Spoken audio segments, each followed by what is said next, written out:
everyone. Thank you for joining us today. I'm just going to... All good. Looks like we're ready to start. So thank you for joining us. I would first like to begin by acknowledging that I am speaking to you from the lands of the Wurundjeri Woi-wurrung people of the Kulin Nation, and I pay my respects to their elders past, present and emerging, and I extend that respect to Aboriginal and Torres Strait Islander people here on the call today. My name's Sophie. I'm one of the digital transformation consultants here at the Digital Transformation Hub. This is part of the Info Exchange group with Connecting Up. The Hub focuses on digital technology as an enabler to support service transformation, new ways of working, and assisting non-for-profits on their broader digital transformation journey. Before we begin, just a little bit of housekeeping. We are on Microsoft Teams today to make it as interactive as possible, so please turn your camera on and stay on mute during the presentation. If you're having any technical issues, please type it in the chat box and I'll try and assist you. We really encourage you to ask as many questions as you have throughout the question. Please pop them in the chat box and Anne and I will answer them by the end of the webinar. If you're on a Wi-Fi connection or have multiple programs open, this can sometimes affect the quality and the audio of the webinar. So if possible, please close them so you can have the best experience. This webinar has been recorded today, and a link to the recording, the slides and a short survey will be sent to you as soon as the webinar ends.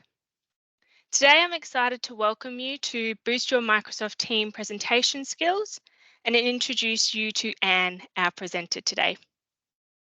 Thank you, Sophie, and thank you everyone for joining me today. In today's webinar, we will learn how to schedule your Microsoft Teams webinars, how to incorporate polls into your webinar as well, recording and sharing its content, how to activate live captions for accessibility, and then navigate through the breakout rooms. Let's start with how to schedule your webinar. It's pretty much similar to how you schedule a meeting. You click the calendar icon on the left-hand menu in your Teams applications or Teams open in your browser, and then you select webinar from the drop-down in the top right corner. You can create a customized registration form, and don't forget to add presenters in your webinar. Once you have sent the invitation, you can reopen the calendar invite and edit it and add co-organizer, breakout room, captions, lobby options, recording, chat, or presenter. You can select edits and then choose meeting options to do these things. A quick reminder of the difference between webinars and meeting. So what I'm mentioning here is the webinar for a large number of participants. Meetings are the normal meetings that you organize every day with your teams or your staff that do not require a large number of participants. However, with webinars, it is dedicated for webinars meeting with a large number of participants. You would like to have some forms pre-filled before the webinar. So yeah, webinar is as useful as it is when it's come to those more complicated features. With webinars, you have live captions, which is very useful when you come back and review its records. When Team can present real-time captions. So to turn on the captions, please select more options and then choose turn on live captions options. Right under the turn on live captions, as you can see on the screen right now, you can also see the start recording options. So when you start recording, by default, Team will turn on live captions as well. However, if you find the live captions not useful or you do not require it, you can turn it off at the same place. Tips to make sure that captions are as accurate as possible. Firstly, you should speak clearly, slowly, and directly into the mic. Avoid locations with background noise, and you should avoid having multiple speaking at the same time, else the live captions might not catch all your words. The caption would display at the bottom of the screen as the image on the left. And it will also identify who is speaking.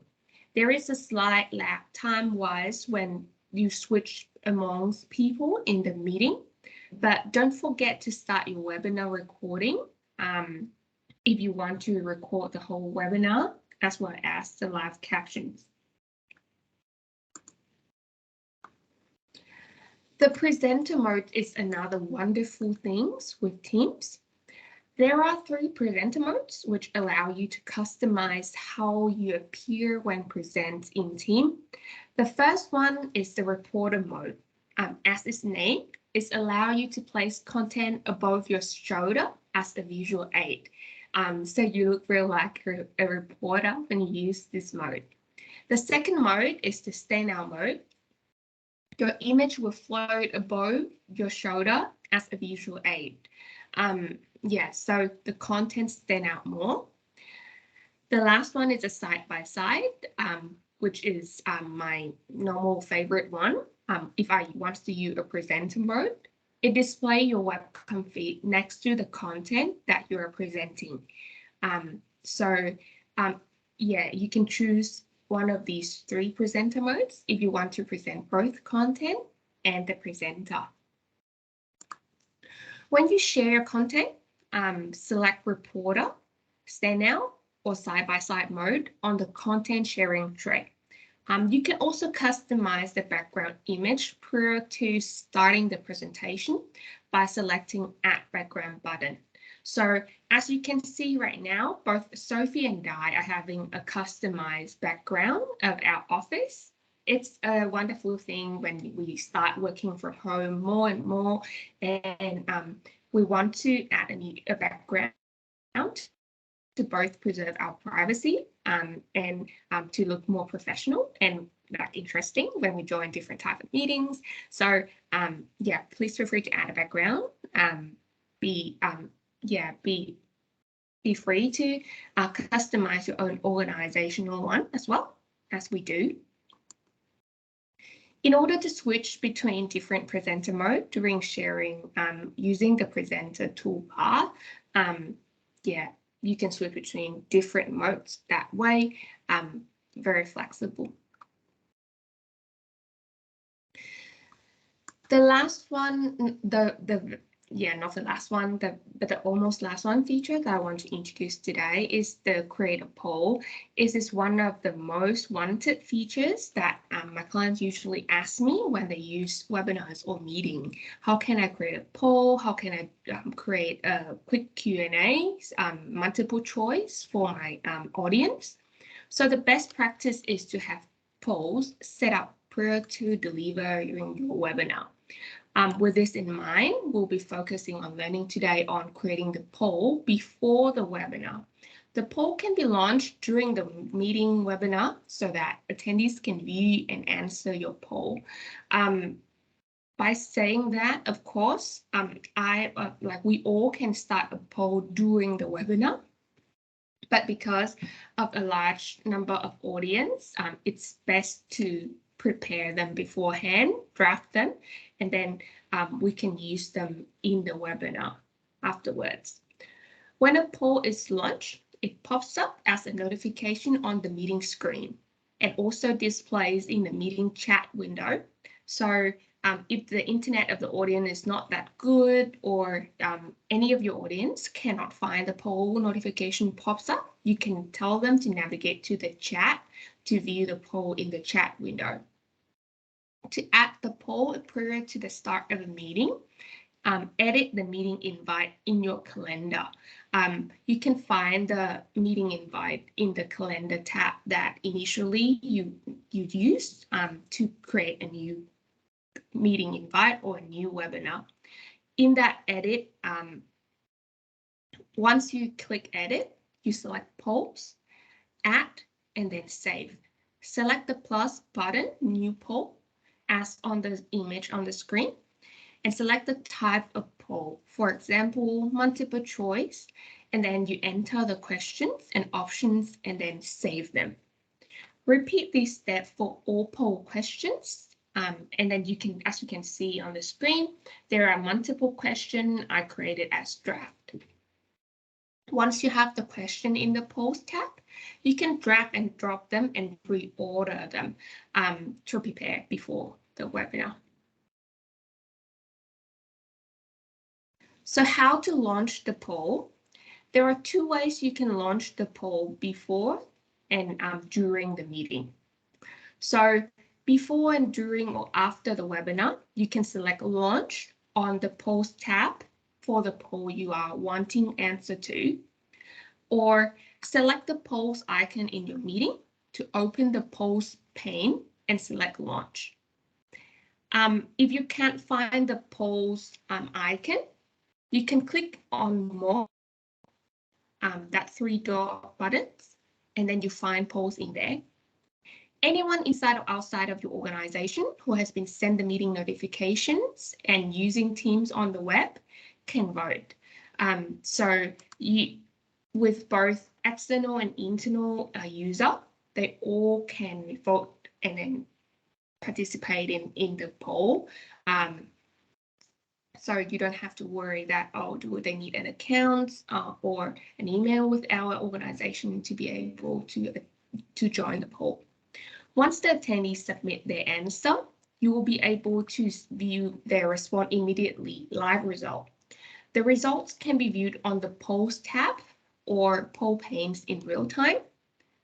Polls that have been launched and are currently accepting responses will be marked as live in red in the top left corner of the poll, as the image on the left. Polls that are closed and are not currently accepting responses will be marked as closed in dark gray in the top left corner of the poll, as an image on the in the middle. So you can see which one are finished, which one are still live.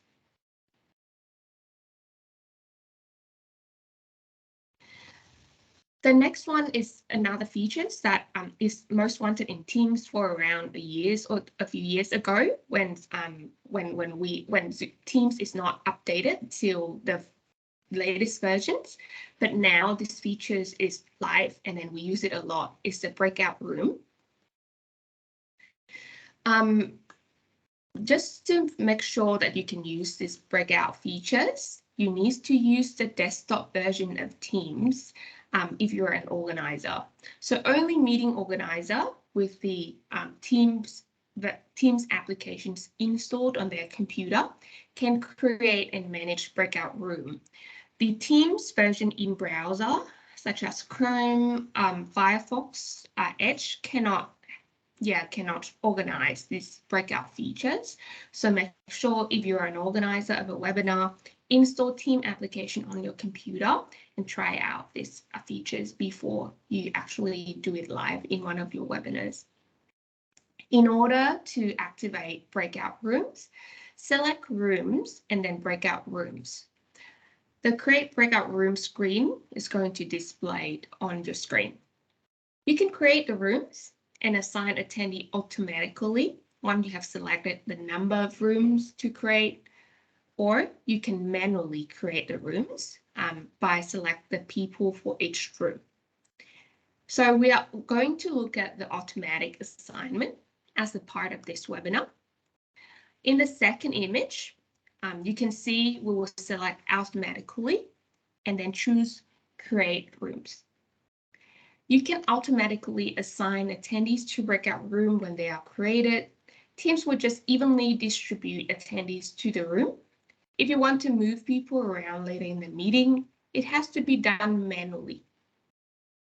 So in the third image, as you can see, in room settings, a timer can be set in the breakout rooms so that attendees are aware of when the breakout sessions will finish. Should they wrap up the breakout sessions as soon as possible before the room is closed? Once the time expires, the room closes and the attendees are returned to the main meeting screen. So everyone is in the same webinar again. A quick reminder of recording and sharing the webinars. meeting recordings when captures whiteboards, annotations, or shared notes. So if you come back to the same place that you start a poll, you can see some options in chat windows as well to add notes in there or to add more notes in whiteboards. Yeah, those things won't be included in the meeting recordings. And when you view a meeting recordings, you will only see up to 4 people's video streams at once. Recordings are available after the meeting is scheduled to finish, not at the actual finish of the meeting or the webinar. So the recording is located on the chat tab of the meeting and webinar. By default, normally only the organizer and the presenter of the webinar can access the recording. The organizer may need to change the setting of the meeting or the webinar, so the participant can view the link as well, or the organizer and the presenter need to download the link, download the video, or share the link to the video to the participants so they can actually view the recording after the webinar ends. All recording will have an expiry date, which is set by your administrator. So you can extend this date as well. That's why, for example, after this meeting or after this webinar, we will download the recording of the webinars today, and then we will upload to our platform so you can view it permanently, not just till the date it's expired. Only the meeting organizer can download the recording by default. So make sure that you know who's the organizer, and then share the video permissions accordingly. So that's all the content for today webinars. Please feel free to start the Q&A sessions, type in the question in the chat box, or turn on your mic to let us know if you have any questions. Sophie, do you have any questions for us? Yeah, Anne, thank you for that. As Anne mentioned, please type it in the chat. I've got a couple that have come in before the session started. So the first one I have for you, Anne, is I'm used to using Zoom breakout rooms. Do you find that Microsoft Teams breakout rooms to be effective? Yeah, it is really effective, and it's pretty much the same as the one in Zoom. So if you have Teams, try it out right away with one of your team members, and then you will find it as intuitive as the one you've been using in Zoom. Great. Thanks, Anne. We've got a question here. Do all versions of Team have the transcription function? Not sure that I've found it on the version running here today. So if you're using Teams in browser, you might want to switch to Teams application installed on your computer. If you've got Teams installed on your computer, I highly encourage you to update it as soon as it got the latest version. The reasons so if you cannot find, there are multiple reasons that you can't find the captions. You may want to watch our webinar we just did last week. Same lunch in the Lunch and Learn series. We explain why people are not seeing the same things on Teams screen, even though they are using the same Teams application. It might be the size of the team screen. Your teams are not the same as us. So the features are hide in that more 3-dot buttons. You can click in there and find if the live captions in there. Find out if you can update your Teams application to the latest versions. If you already update your Teams to the latest version and you still can't find it, contact your IT support or administrator if they turn it off in the back end so you cannot turn the function on. Otherwise, feel free to reply to our email. After this webinar, we will email you the recording and the slide as well, so we can help you to troubleshoot that live caption issue. Oh yeah, great that you found it. Fantastic. Got another question here, Anne. How many people can join a Microsoft Teams webinar? So as I remember, it's hundreds of people, depending on different modes and different roles in the webinar as well. I will include the link to the limit of number that you can add to Microsoft Teams webinar. They update the limit once in a while as they try to make the application better. So keep an eye on that limits documentations that I include in the email after this webinar for the exact number. Thanks, Anne. I think the other thing to add to that as well is the difference between a standard Microsoft team meeting and a team webinar is that the webinar has more of that collaborative in-meeting functionality, whereas a Microsoft team meeting is more focused on working within your organization on a day-to-day basis. So it's one of those things about picking what's most suitable for your presentation you're about to do. Great. I've got another question here. Can you change the organizer of the webinar? It might also be worth explaining the different roles you can have as well in a webinar. Yeah, thank you, Sophie. So the person initially created the webinar is normally the organizer. Once the organizer role is assigned to that person who created the webinar, you cannot change the organizer. However, you can assign multiple people as presenter, and pretty much presenter have 90% of all the permissions to do and edit stuff in that webinar. So it's good enough. So for example, in this webinar, I am the organizer. I assign Sophie as a presenter. So both of us can record, turn on live captions, mute attendees, start a poll. So all the features I just introduced to you can be done by the presenter as well as the organizer. The only thing that only the organizer can take control of is the download the recording.